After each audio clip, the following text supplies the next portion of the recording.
পেহেলগাঁওয়ের ঘটনার পর কাশ্মীরে আটকে বর্ধমানের একাধিক পর্যটক। কার্যত পর্যটক শূন্য ডাল লেক। গাড়ির সংখ্যা কম থাকায় মাত্রাতিরিক্ত গাড়ি ভাড়া চাওয়ায় বাড়ি ফিরতে সমস্যায় পড়ছেন পর্যটকরা। বর্ধমান থেকে বিভিন্ন ট্রাভেল এজেন্সির সঙ্গে কাশ্মীর ভ্রমণে যান বর্ধমানের একাধিক পর্যটক।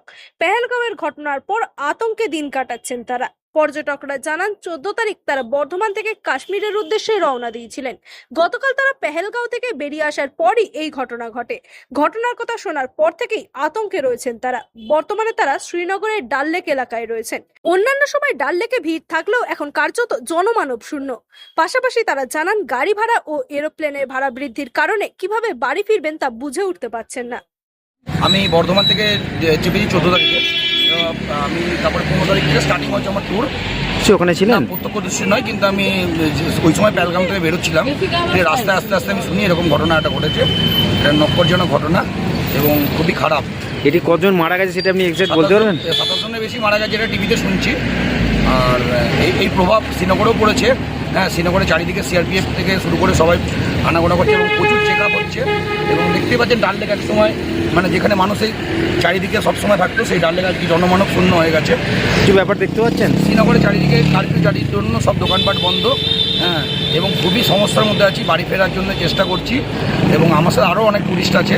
হ্যাঁ, তারা ওনারাও চেষ্টা করছে। বাই এয়ারে প্রচুর ফেয়ার হয়ে গেছে যেহেতু এখন ঝামেলার জন্য। এবং রামমানে একটা ধস পড়ার জন্য রামমান বন্ধ হয়ে আছে, রাস্তা অন্য রুট দিয়ে যেতে হবে। তাই জন্য বাই এয়ারে যদি যাই তাহলে আমাদের প্রচুর ফেয়ার, আর কারেও যদি যাই তাহলেও প্রচুর ফেয়ার। কারের ফেয়ার যেটা 3000-4000 টাকা লাগতো, সেইখানে আজকে 15,000-20,000-এর উপরে ক্রস করে যাচ্ছে। পারবেন না? পারবেন না? চেষ্টা করছি, করতে তো হবে যে করে হোক, এনিহাও যেতে তো হবে, বাড়ি তো ফিরতেই হবে। না, আমার আর কিছু বলার নেই, দেখি কী করে যাই বাড়ি ফিরি।